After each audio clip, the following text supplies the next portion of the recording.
Shalom adik-adik, selamat siang. Nah, kembali lagi di ibadah online DPD Philadelphia Resinda. Adik-adik masih semangat ya, walaupun kita masih ibadah online di rumah, kita tetap harus semangat. Bersukacita selalu. Kita mau mulai ibadah kita pada saat pagi hari ini. Kita mau angkat pujian Bukti Kasih.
Tadi kita sudah menyanyikan lagu Aku Cinta Yesus. Nah sekarang kalau benar-benar ada cinta sama Yesus, ayo siapkan hatimu. Kita mau datang sama Tuhan sekali lagi. Kita mau mendengarkan firman Tuhan. Ayo tutup mata kalian. Dengan sungguh-sungguh kita akan pujikan lagu ini. Banyak perkara yang tidak kita mengerti, tetapi kita tahu Tuhan selalu ada di pihak kita. Tuhan ada selalu di samping kita dan di hati kita. Ayo kita semuanya ya, sungguh-sungguh kita pujikan lagu ini.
boleh bersuka cita, bersorak-sorak meninggikan Engkau Tuhan.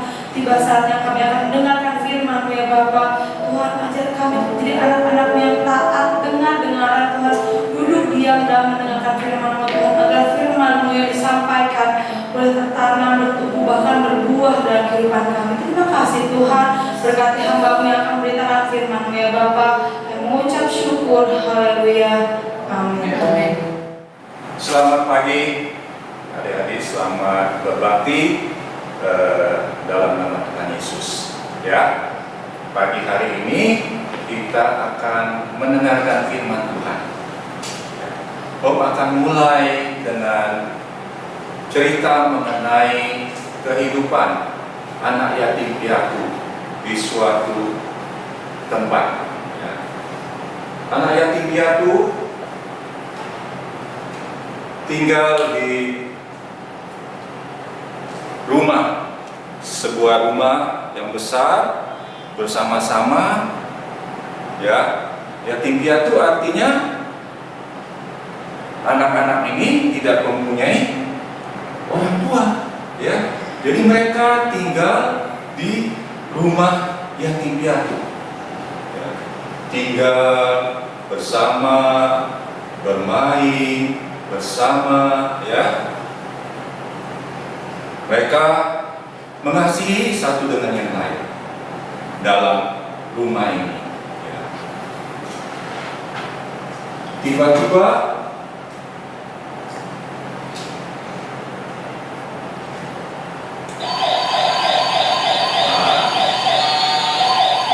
rupanya waktu itu adalah kondisi perang.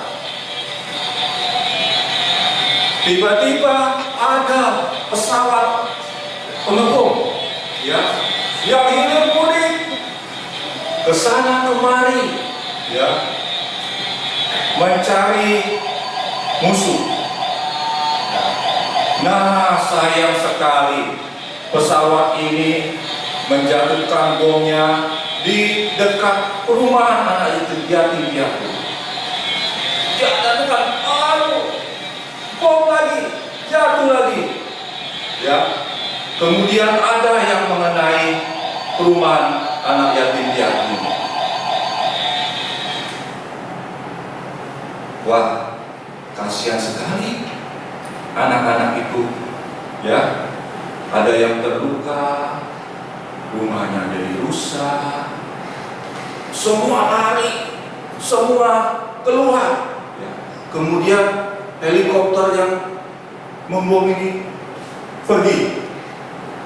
Dia lihat, wah, ini sudah tidak ada lagi bangunan yang perlu dihancurkan. Kemudian pergi. Ya. Setelah pergi, kemudian yang pengurus yatim piatu melihat, kemudian anak yatim piatu yang lain yang berhasil melarikan diri kembali lagi mencari teman-temannya yang belum ketemu. Tiba-tiba di bawah puing ada seorang gadis kecil. Kakinya kena puing-puing rumah yang tadi kena bom oleh helikopter yang membom. Wah, kakinya kena puing-puing, tertinggi, nggak bisa lari, nggak keburu lari karena tadi yang ngebom langsung datang tanpa aba-aba, tanpa memberitahu. Ya, kemudian kaki gadis kecil ini luka, ya, luka. Kemudian pengurus perumahan anak yatim piatu ini mengirim pesan ke rumah sakit terdekat, pergi cari dokter, cari perawat untuk membantu anak gadis ini. Ya. Anak gadis ini kemudian diberikan pertolongan pertama dulu sambil menunggu dokter dan perawat dari rumah sakit terdekat. Ya, jadi dikasih pertolongan pertama dulu, ditaruh di tempat tidur yang masih ada, ya. Kemudian dibaringkan, dibersihkan lukanya, ya. Nah, kemudian dokter datang bersama perawat. Dokter dan perawat melihat kaki anak gadis ini, dicek, waduh, ternyata banyak darah yang keluar. Ya. Karena tertimpa puing-puing itu, kakinya ada yang luka, ya, dan darahnya sudah banyak yang keluar. Sehingga dokter katakan kepada perawatnya, tolong kasih tahu semua penghuni rumah ini, kalau ada jenis atau darah yang sama dengan gadis ini agar dipanggil. Ada yang mau nggak menyumbangkan darahnya, mendonorkan darahnya? Kemudian perawat itu berdiskusi dengan pengurus rumahnya di piatu itu, dicek yang mana darahnya yang cocok ya. Oh ini, dipanggil semua anak yatim piatu yang darahnya cocok, dikumpulkan. Kemudian dokter menjelaskan bahwa gadis kecil ini perlu darah, perlu darah segera. Kalau tidak diberikan donor darah yang cocok, maka dia akan segera meninggal karena darahnya sudah banyak keluar karena ketimpa puing bangunan yang dibom tadi, ya. Wah, diam semua, anak-anak diam, ya. Tiba-tiba ada seorang gadis lagi, ya. Nah, dia angkat tangan. Om dokter, kakak perawat, saya mau mendonorkan darah. Oh, iya, kalau mau, oke, cepat kita ambil darahnya, ya. Ambil darahnya, lalu untuk waktu mengambil darah dibaringkan, kemudian mulai perawat itu menyuntikkan jarum, ya, untuk mengambil darah dari gadis yang lain, ya. Waktu disuntikkan jarum, dia menangis, aduh, tolong, sakit, ya, sakit, jarumnya sakit. Waduh, dokternya bilang, perawat, tolong hati-hati. Oh ya, kemudian di perawat ini menghibur supaya tenang, ya, tenang. Kemudian adik yang tenang, ya, nggak sakit kok, ya. Kemudian adik ini setelah disuntik dan diambil darahnya untuk diambil darahnya untuk yang tadi temannya, baru dia tenang. Tapi sementara pengambilan darah dia terus menangis, ya. Dia terus nangis terus. Memangnya masih sakit, deh. Dia terus nangis, tambah nangis, ya, tambah nangis. Aduh, tolong, ya. Kemudian darahnya selesai diambil, ya. Selesai diambil, sudah cukup. Darahnya selesai diambil, dokter penasaran mengapa dia dari awal sampai akhir proses donor itu terus menangis. Dokter bilang ke perawat, tolong ditanyakan mengapa dia terus nangis. Kemudian perawat nanya, Dek, mengapa tadi nangis terus? Kan nggak sakit. Sudah perawat lakukan dengan baik. Iya, nggak sakit, cuman saya takut meninggal, katanya. Karena saya takut meninggal, makanya saya terus nangis. Kalau darah saya diambil sampai habis, nanti saya meninggal. Oh begitu. Rupanya teman gadis kecil ini tidak tahu kalau donor darah itu bukan diambil semua, tapi diambil secukupnya. Tiap-tiap orang itu ada batasnya untuk diambil darahnya, ya. Kalau diambil semua, tentu semua pendonor akan meninggal. Nah, dia nggak tahu rupanya. Jadi dia nangis, dia takut meninggal, ya. Lah, kalau adik takut, mengapa adik mau donor darahnya? Karena katanya teman saya yang kakinya kena puing bangunan itu, ini itu adalah temannya, teman baiknya. Dia tidak mau teman baiknya itu meninggal karena kehabisan darah. Jadi dia memberanikan diri untuk memberikan darahnya, walaupun dia takut dia sendiri meninggal. Ya, wah, ini pengorbanan yang besar sekali. Seorang sahabat kepada teman baiknya. Coba kita buka Alkitab kita di dalam Yohanes, Injil Yohanes pasal 15 ayat 12. Injil Yohanes pasal 15 ayat 12 sampai 14. Nanti Om akan baca, adik-adik ikut dengar ya, ikut baca di rumah. Yohanes pasal 15 ayat 12. Inilah perintahku, yaitu supaya kamu saling mengasihi seperti aku telah mengasihi kamu. Tidak ada kasih yang lebih besar daripada kasih seorang yang memberikan nyawanya untuk sahabat-sahabatnya. Kamu adalah sahabatku, kata Yesus, jikalau kamu berbuat apa yang kuperintahkan kepadamu. Haleluya. Tuhan Yesus berkata, kamu itu sahabatku kalau kamu berbuat apa yang kuperintahkan kepadamu. Jadi adik-adik sekolah minggu semua sahabat Yesus, sahabat Tuhan Yesus, kalau melakukan apa yang Yesus katakan. Di dalam ayat 13 di situ dikatakan tidak ada kasih yang lebih besar daripada kasih seorang yang memberikan nyawanya untuk sahabat-sahabatnya.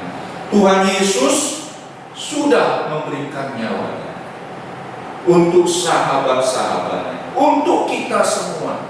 Itu adalah kasih yang besar.